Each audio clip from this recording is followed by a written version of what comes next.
ગઈકાલે મારા દ્વારા લગ્ન નોંધણી સુધારા વિધેયક 2024 ક્રમાંક 6 ગૃહમાં રજૂ કરવામાં આવ્યું અને ગઈકાલે ગૃહમાં મારું લગ્ન નોંધણી સુધારા વિધેયક દાખલ કરવામાં આવ્યું.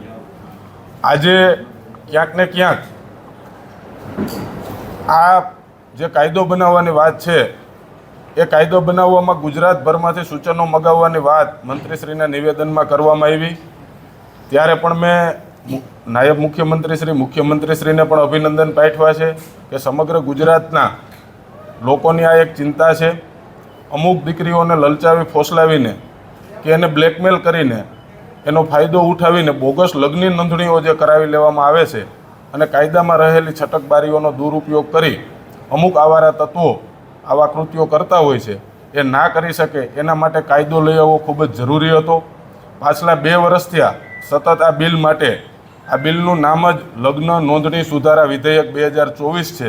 એટલે 2024થી સતત આ કાયદો બનાવવા માટે હું અભ્યાસ કરી અને વિધાનસભાના નિયમો પ્રમાણે આ બિલ બનાવી અને કાલે દાખલ કરાવ્યું છે. આશા રાખીએ છીએ કે જે પ્રમાણે ગૃહમાં વાત કરવામાં આવી, ગુજરાતના લોકો પાસેથી સૂચનો મગાવવામાં આવ્યા, ગુજરાતના લોકોની જેવી અપેક્ષાઓ છે, અમારી પણ જેવી અપેક્ષાઓ છે, આ કાયદો બને એ અપેક્ષા મુજબનો કાયદો બનાવવામાં આવે અને જે દીકરીઓનું શોષણ કરવામાં આવી રહ્યું છે એ શોષણમાં ક્યાંક ને ક્યાંક રોક લાગે.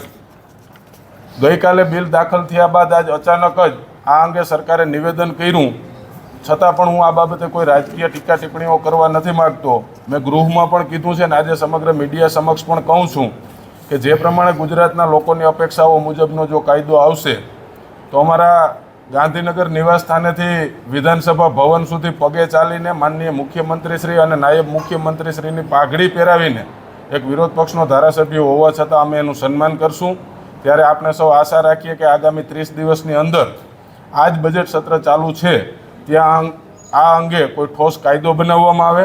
કારણ કે આ અંગે સરકાર દ્વારા વારંવાર પાછલા 2-3 વર્ષો થયા માત્ર નિવેદનો ભાષણમાં આપવામાં આવતા હતા, પણ ગૃહમાં આ વાત આવી છે તો આ અંગે સારો કાયદો બને એવી અપેક્ષા રાખીએ.